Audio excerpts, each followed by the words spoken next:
Hello everyone, this is Joanna, and today I'm going to do an inspired look, newspaper nails, only I won't be using newspaper. I will be achieving my look with my stamping plates.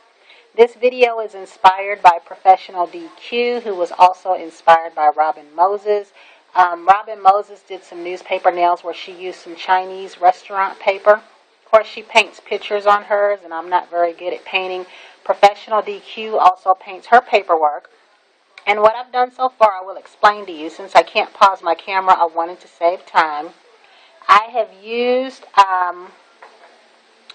first and foremost, chip skip underneath the base coat that I'm going to wear. And this just kind of takes any excess oils off of the nail prior to you putting on your polish. My base coat for today is this Nail Magic here, and hopefully you can see that, because I don't know if I'm too close to my phone or what. So I'm going to move this back just a pinch. And I use Nail Magic as my base coat. After that, I used C&D Sticky to hopefully adhere this look that I have. And then the next thing I did was I used this Illamasqua Caress Polish, which is just a very, very light blue color. It's almost like the Essie Borrowed in Blue from what I can tell. And I used one of these, just an eyeshadow applicator. And what I did with that was I used this color by Orly called Snow Cone. And I just put some on here like that. And I tried to just pat around here to give myself some border. After that was complete, I took this plate here, which is my Red Angel 112 plate, and I stamped this fairy here. And then this plate, which is another Red Angel plate 113, I stamped that fairy there on my thumb. And the white flower, which I will have to stamp over again during this tutorial, is from my Cheeky number 7 plate. And you can see the flower there and see the flower there. So that's what I've done thus far. Now what I'm going to do now is I'm going to be using this plate here. And I'm going to be trying to stamp this on a few fingers and this black polish here. So again, I'm going to move that back just a little bit, because I'm always worried about my phone tipping over. So what I'm going to do now is I'm going to be using this stamper and some acetone. Also, I'll be using these little butterflies here. So what we're going to do first, since this will be the quickest part, I did a lot of this in advance just to save time because I cannot pause anything. And I said before, black is a kind of messy color to work with.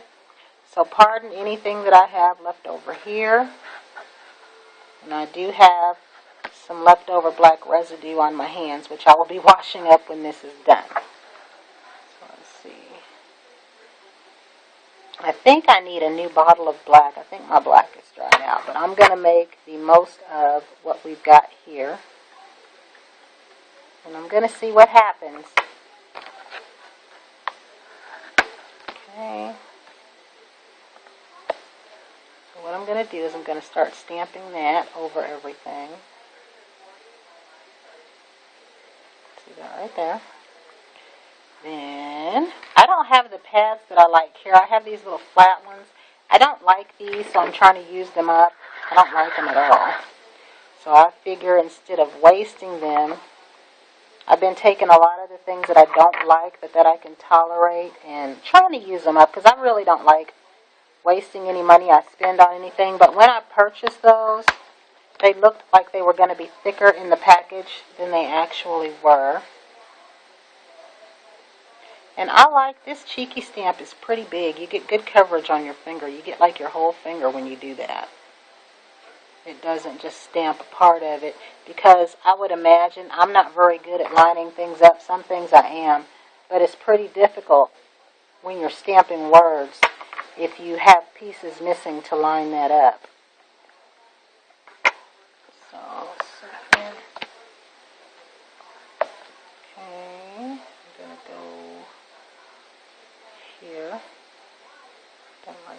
Hopefully you can see that. And we have 2 more fingers for me to stamp, so I'll try to do this really quickly for you. What I'd like to learn how to do is some people can stamp both of their pinky fingers with one stamp, and mine are small enough that I should be able to, but I haven't gotten that good yet. And as you can see, the reason I'll have to re-stamp over that white flower is that black covers it up.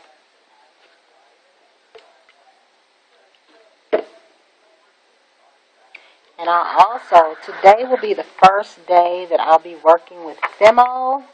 So I'm not very good at applying it. I've been watching videos. Some people use their top coat to apply it, and other people have used nail glue. I happen to have some nail glue here, and that will probably be what I will use. Okay, so there we have that done right there. Now I'm going to clean up my stamper just a little bit because I'm going to be moving on to the white. And I'm going to re-stamp over my white flowers. So we're going to move this plate to the side. And if I didn't say this plate was Cheeky 54, as you can see how messy this black is. So I'm going to find my plate with the flower. Since I am done with the black, I'm going to find my white Conad polish. And what I'm going to be doing with this is I'm just going to try to realign my flowers up.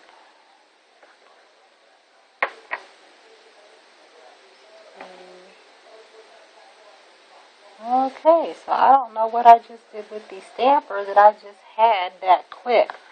I hate when I do that. Here we go, I have it now. Here is the little end of the stamper. We're going to be using this end. And all I'm going to do is I'm just going to try to go over top of the flower that I had. And it kind of smushes it a little bit, but that's okay, because I just want to go over top of it. And I tried doing this with the flower last, but you still couldn't see it very good, so I just decided it was easier to go back over top of it. Okay.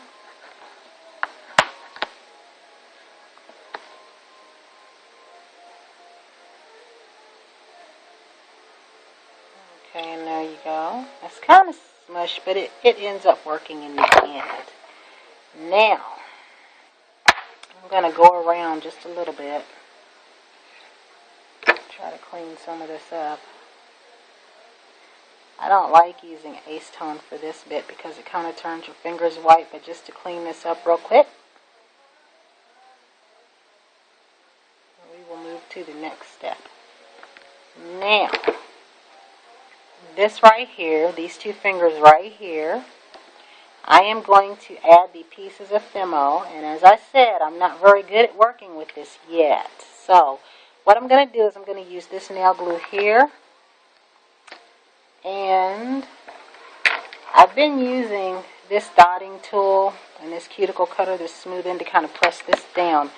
So that's what we're going to do now. But what I have discovered, and I'm going to buy me some rhinestone glue, is that if I put too much of this glue on in an area that I don't want it in, it will fade my writing.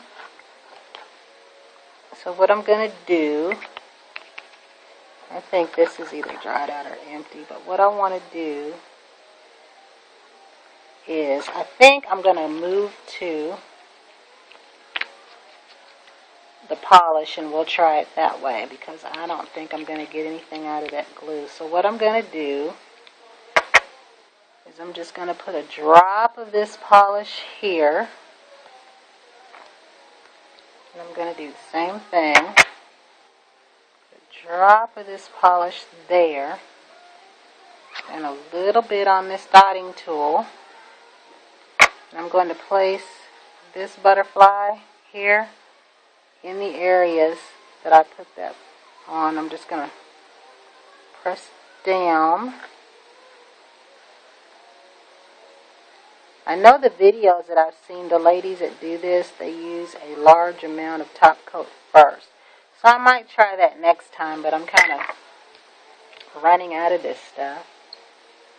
And like I said, I kind of don't mind when my seche vite gets down this low. I just have to work it to get it out of the bottle. So what we're going to do now is we're going to top coat this.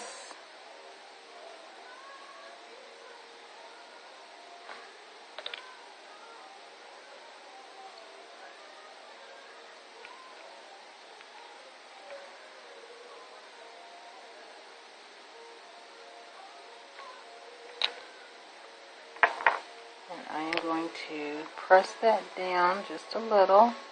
But while I'm pressing it down, I'm being really, really careful to try to not slide it about. I just want to press it down into the design. And I do have another bottle of seche vite. I just don't think I have it near me. So what I'm going to do is I'm going to go back over these again with a somewhat thick coat of my already thickened seche vite.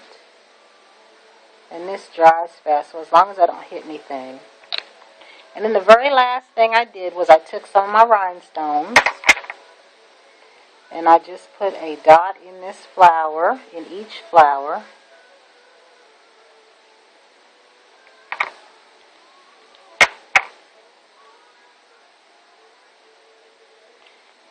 And then I applied some to my dotting tool. And I just took these little rhinestones here and I just set them down. I do intend to get, now that I'm getting a little bit better with this. I don't know if you guys can tell. So I intend to get me some things like rhinestone glue and different shaped rhinestones because of tutorials that I'm finding on here. So that's what I've done. And I'm going to top coat that. I work, I've said before in my job, I work in a med cart. So even though I like the appearance of rhinestones, I don't wear them too often because I don't like the way they feel when I'm removing my polish for good. But I do like one or two. It's just that when I'm in those med carts and we're in those boxes, eventually these things fall off and I don't even know where they've fallen off at. So I'm glad I don't work in food service or anything like that because I probably wouldn't even be allowed to do my nails. So this is the finished look right here. And hopefully you can see that. I wish I had a camera so you could see it in better detail. But again, this was inspired by Professional DQ, who was inspired by Robin Moses. And I'm going to clean this up around the edges. But I do like this femo. I just think I need to learn how to work with it more. And that is my nail look for today and probably tomorrow because by Thursday I will have this off. And there you are. And I thank you so much for tuning in and everyone have a great day. I'm going to go clean this up now.